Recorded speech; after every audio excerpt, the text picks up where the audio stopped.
Buongiorno, oggi mi sono addentrato nei boschi della borgata di Subit.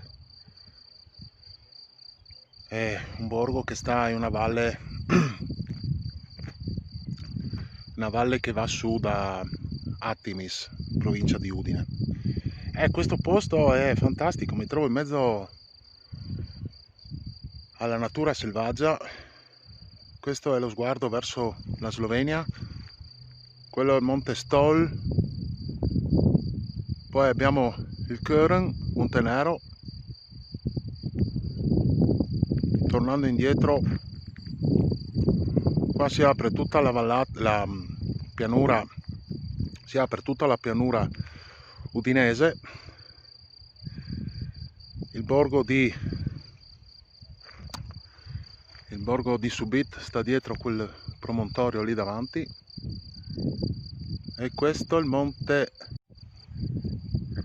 Jaguar, che mi sa tanto di giaguaro.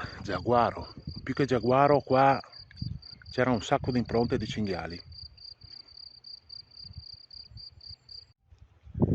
Ora siamo sul sentiero Zelline, quello ancora il Kören.